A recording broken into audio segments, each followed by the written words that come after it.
the Spirit Sessions podcast. I'm your guide, Katie Silcox, bringing you your weekly self-love soundbite. Join us, where I'll help you find your true spiritual home, where every single aspect of you is holy ground, holy ground, holy ground, holy ground.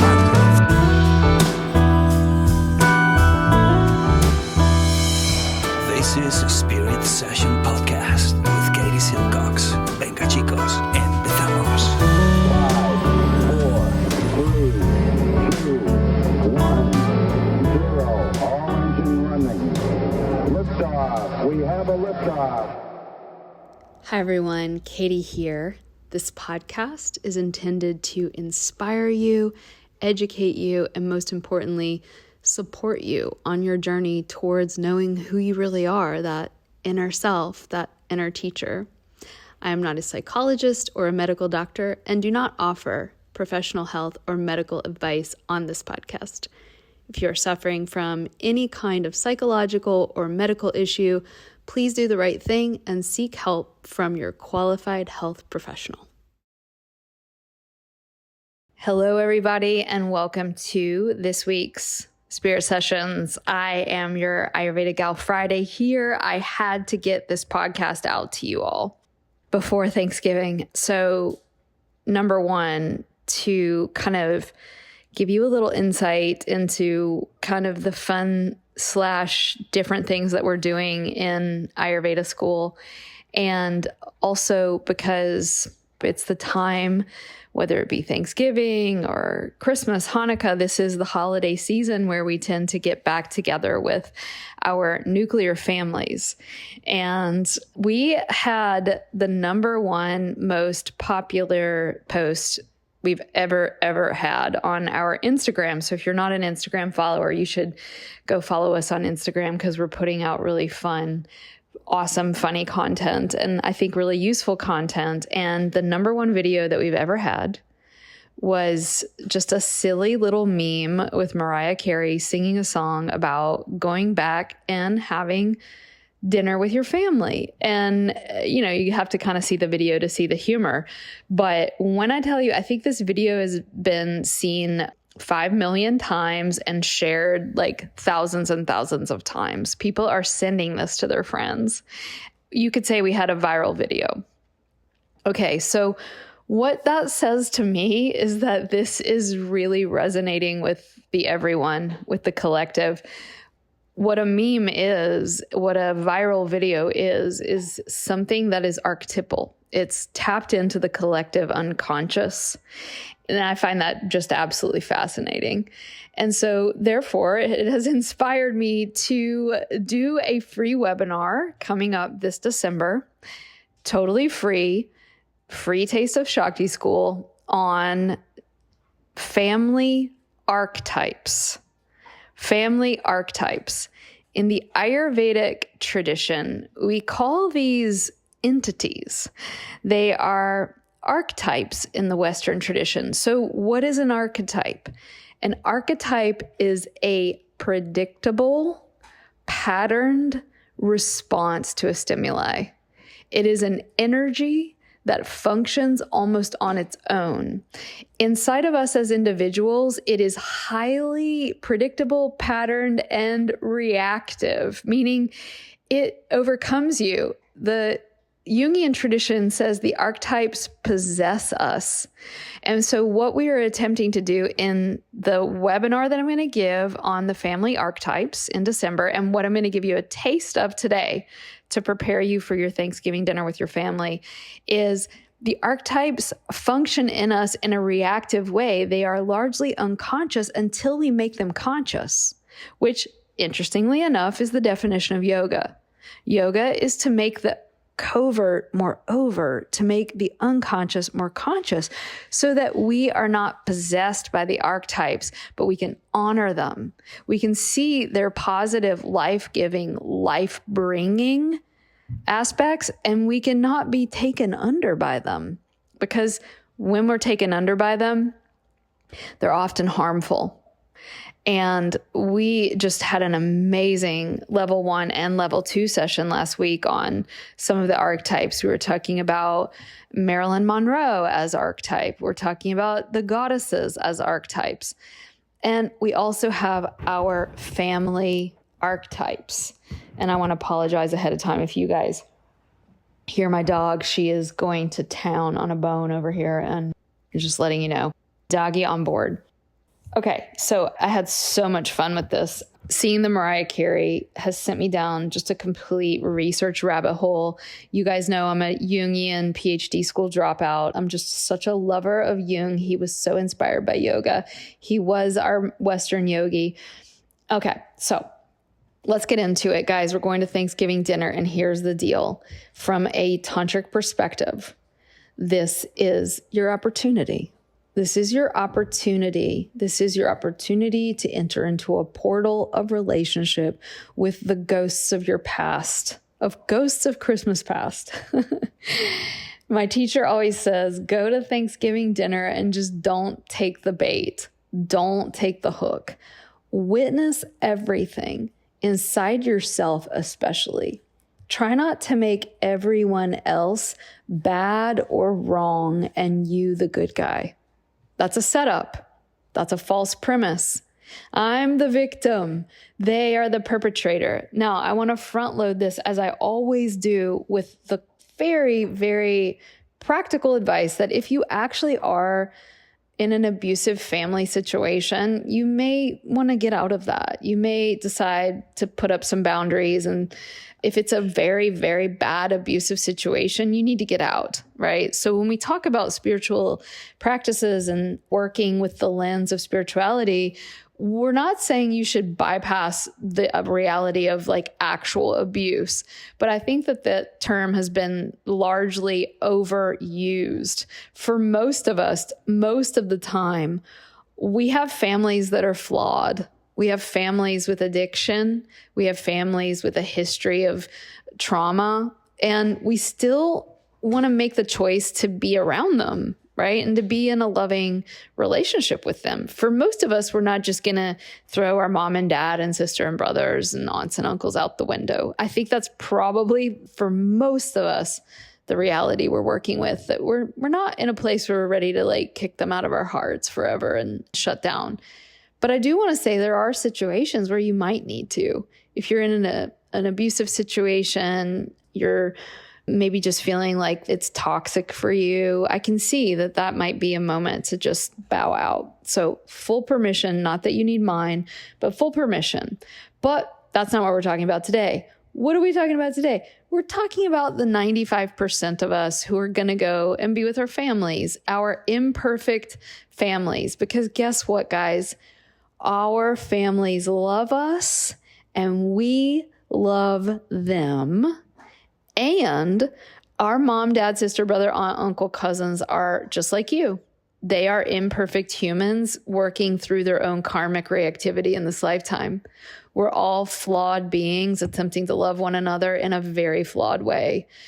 If we're being super honest, the love that we give other people is not unconditional. The love that we give other people is not Christ's love or Buddha's love. It's flawed human love. It's egoic love. It's love with conditions. It's love with manipulation. And guess what? Most of the time, a lot of that stuff is unconscious. So what a gift you can be to your family by trying to do the only thing that you're actually in control of. And that is guard your own reactive mind. Guard your reactive behavior. Guard your reactive words. I told my students yesterday in class, we as yoginis, she who is whole and complete under herself, she who seeks refuge in no one but her own heart, and therefore becomes an energy of refuge for all. That energy is going to go to Thanksgiving dinner and explode horizontally. What does that mean? Exploding horizontally means it goes and it freaks out with everyone at the dinner table. That's not what we want to do. We want to learn to explode vertically. That means we don't repress our feelings, our thoughts, our reactions. We give them a vase, a container, an alchemical bowl to explode inside ourselves. We hold our own anger. We hold it. We see it. We don't demonize it. We'll give it some room. We hold our anxiety. We hold our fears. We hold it. Okay. So that's the idea. And so when we go to our Thanksgiving dinner, it is an opportunity to do another round at digesting our past karma. And one of the most powerful lenses that we can look through is this lens of family patterns and family archetypes that we all play. And they have their light and they have their dark. They have their energy that's useful and they have their energy that's not useful. When they're operating unconsciously, they're usually not super useful. Now, they're not useful now. At some point when you were younger, they may have been very useful. In fact, we know they were. They were the things that kept you safe, that gave you your place in your family, that helped you cope. Family frameworks are coping mechanisms.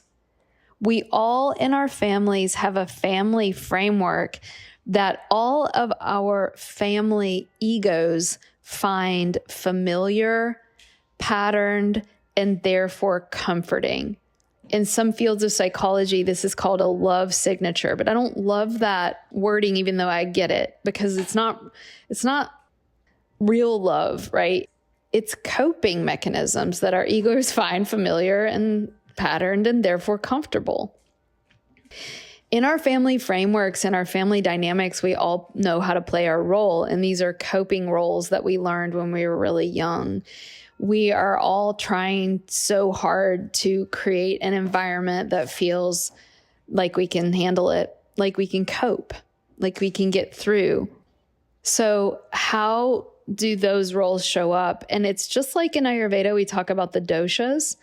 Doshas are patterns.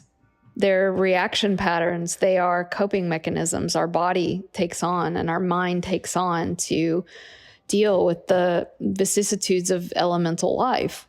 Well, this is the life of your psyche. So I'm going to go through a couple of these, and you may find yourself in these. You may not. You may see your brother. You may see your sister. You may see your mother. Okay. So when we look at them, it's like, oh, wow, like I really do that. Or I really do a few of these. Or, oh my God, that one is so my mom. Okay. We're going to go through a few. And then if you want all of them, you're going to have to come to our free webinar. And that's happening December 13th. We'll put a link for you all. If you're not on our mailing list, get on it. Make sure you're on it so you can get all of our free stuff. Okay, so the first one. The first one is the caretaker.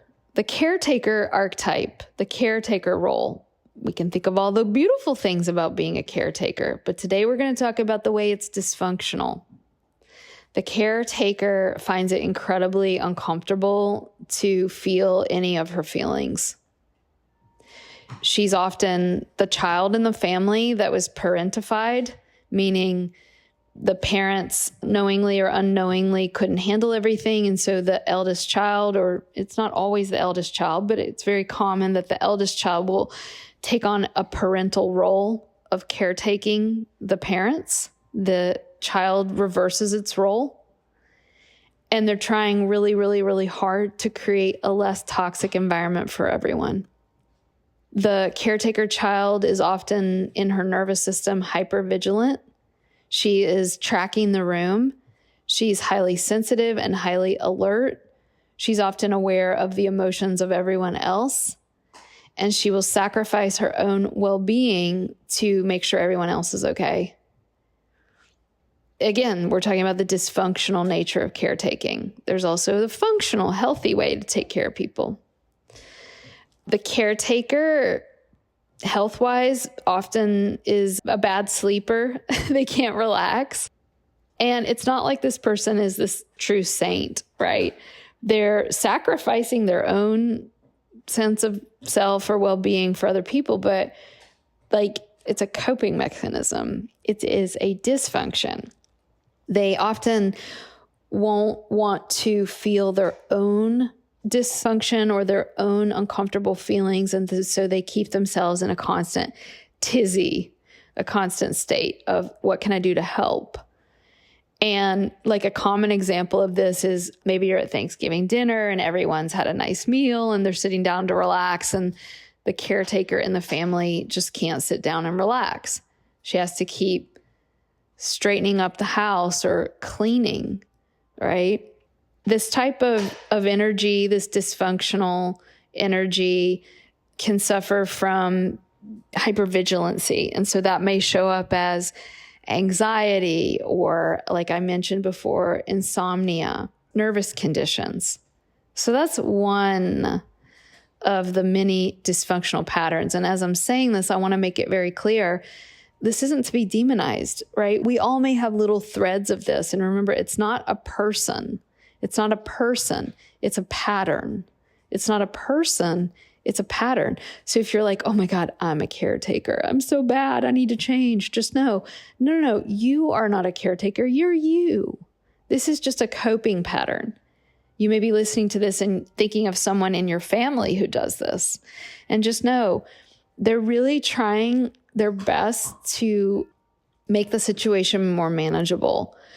The deep shadow of this is that the caretaker wants approval for how much they're helping. And so they may secretly resent you if you don't acknowledge how much they're helping you. They'll often seek out situations or romantic partners that they can heal or fix. And so this is highly, highly related to another of the dysfunctional archetypes, which is the codependent enabler. They will aid an addict or they will aid a narcissist. So it's something interesting to think about. Let's go to a totally different one. Let's go to another dysfunctional pattern. Remember, this isn't people, it's patterns. What about the problem child? And it might be you, right? The black sheep of the family, or even the whipping boy. This is the member of the family that, again, these are just statistical patterns around this. It's not always this way, but the problem child or the black sheep can tend to be more like the middle child. They are the child that kind of can be forgotten about. They're not the oldest and they're not the baby, but they're the middle, and they often feel quite isolated, or they just may see their family as something really negative and just kind of want to stay quiet and not have anything to do with it.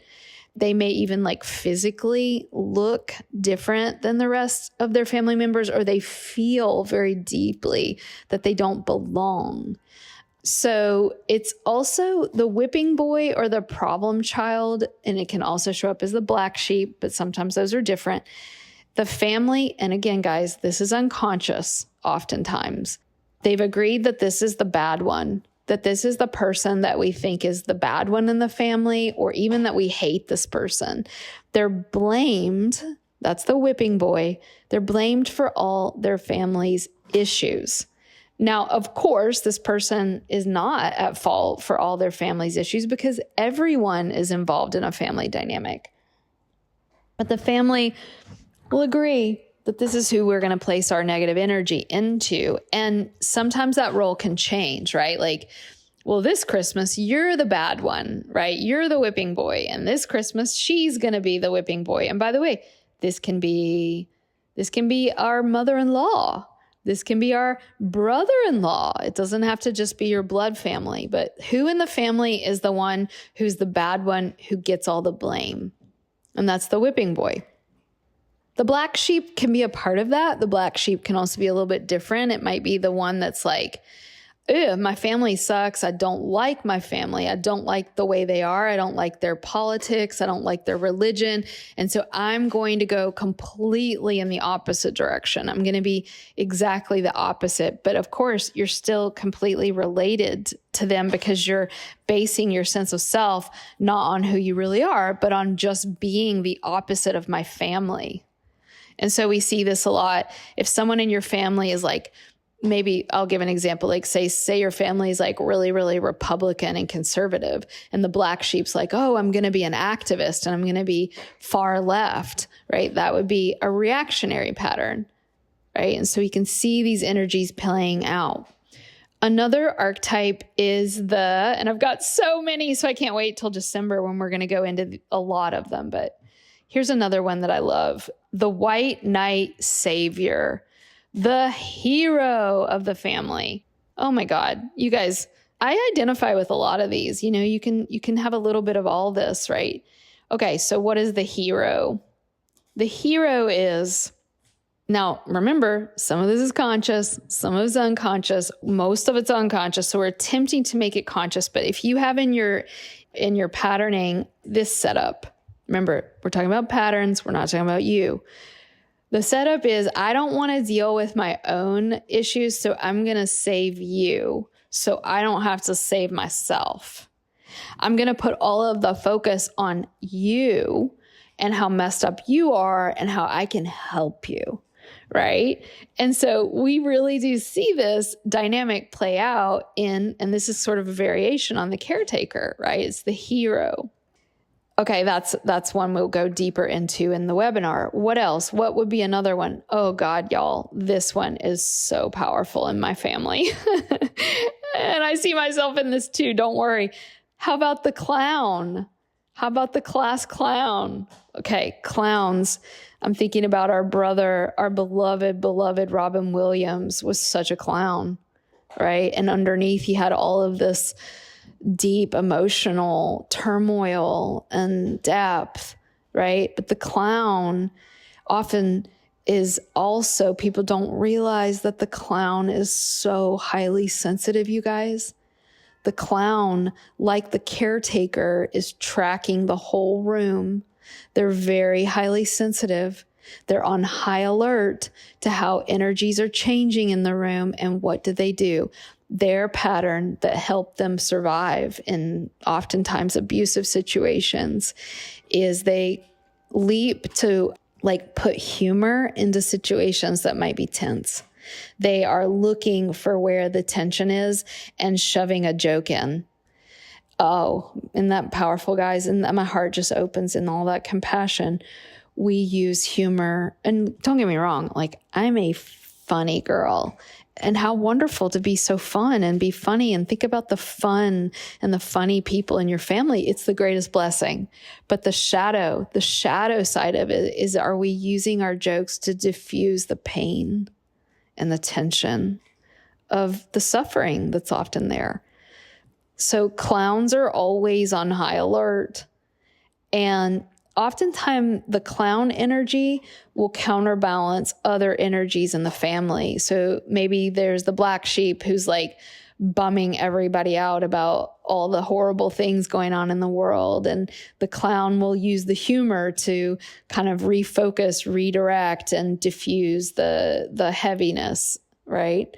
But the bad thing about this, or, the thing that isn't super helpful for the clown over time, is that as they become adults, if you're only in that clown patterning and clown archetype, it's really, really hard on relationships. And some of you know this really well. If you're always making jokes, you can't have a serious conversation in a relationship. It's super deleterious for the relationship.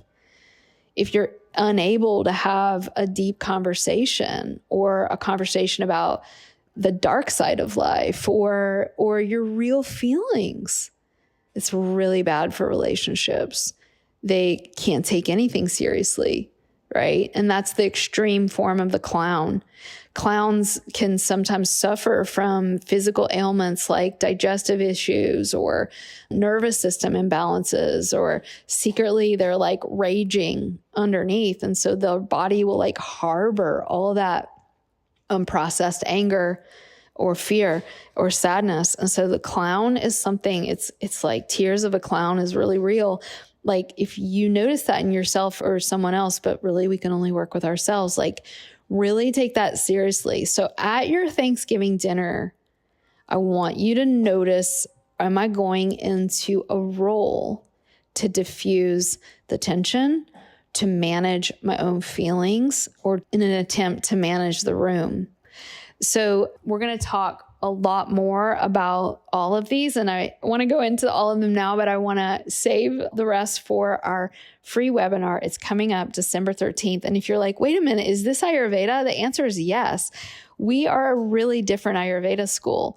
We start in January, and I cannot wait to meet you there. If you've been thinking about doing school, guys, 2025 is promising to be a very powerful and probably weird, challenging year. And if you want a home, if you want secret lady church, if you want a place where you can be and you can prioritize your own healing, your own sanity, your intuition, if you want a spiritual home with no gurus other than the one that lives in your heart, and if you want to learn a thousands of years old tradition on holistic self-care from the body to the mind to the spirit, if you want to know your purpose, if you want to change your career, we are a beautiful home for you. And I would love to meet you in January. This January 15th, we begin. Spaces are limited and the women are already gathering. Please set up a call with one of our coaches if you have any questions or just want to meet with a human being one-on-one. But come, join us, get a taste of it this December, totally free. We're going to do a webinar and we're going to go into some of these archetypes more deeply. Do you want to talk about the addict? What about the golden child, the lost child, the narcissist, the manipulator, the rebel, the fighter, the defender, the peacemaker? We're going to go into these archetypes in depth in December. I would love to see you there. Again, it's totally for free. And let's dive in. And hopefully by being aware of these patterns in ourselves and seeing them in our family members, that's the beautiful thing. You don't even have to speak about them. As you begin to see them in yourself and you see the roles your family members are playing, it brings about more compassion. Understanding brings compassion and helps us not get so triggered. If you don't know, go watch that Mariah Carey video on our Instagram. I am sending you all many prayers for this holiday season. May it be filled with awareness, with light, with acceptance, and with compassion. And I hope to see you as a new student if you haven't already joined us in January 2025. See you in the classroom. A big special thanks to Kevin Carlisle of Goodbye Gemini, who wrote this beautiful podcast music, and to DJ Juan Pablo Jimenez in southern Spain for mixing it and making it magic.